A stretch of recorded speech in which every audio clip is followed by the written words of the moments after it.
વિરામ બાદ સ્વાગત છે. બુલેટિનમાં આગળ વાત કરીએ તો જૂનાગઢમાં કેશોદના બડોદરના ગ્રામજનોનું રેલ રોકો આંદોલન. 3 મુખ્ય માગ સાથે મોટી સંખ્યામાં રસ્તા પર ઉતર્યા ગ્રામજનો. બડોદર રેલવે સ્ટેશન પર એકઠા થઈ લોકોએ વિરોધ નોંધાવ્યો.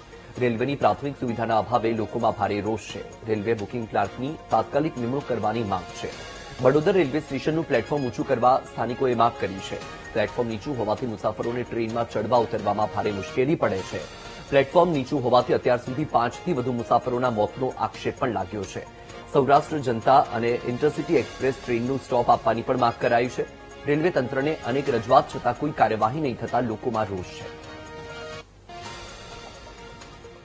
વર્ષોથી અમારી ઘણી બધી માંગણી છે. ટ્રેનની અમારે જે પ્લેટફોર્મ સાવ નીચું છે, માણસો ટ્રેનમાં સડી શકતા નથી, વૃદ્ધો કે નાના બાળકો ટ્રેનની સડી બી શકતા, ઉતરતા નથી શકતા.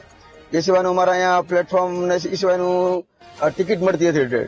ટ્રેનમાં કે બહાર ગામ જવું હોય તો ટિકિટ લેવા માટે ગાર્ડનો ડબ્બો એકદમ છેલ્લે હોય, એકદમ પથરામાં ગાડી ઉભી રહે છે. ત્યાં બધા ટિકિટ લેવા માટે ત્યાં લાઈનમાં ઉભું રહેવાનું, ટિકિટ લીધા પછી ટ્રેનમાં ચડવાનું.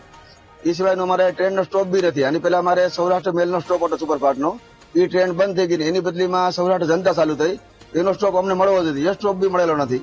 એ સિવાયનો અમને ઇન્ટરસિટીનો ખાસ સ્ટોપની જરૂર છે.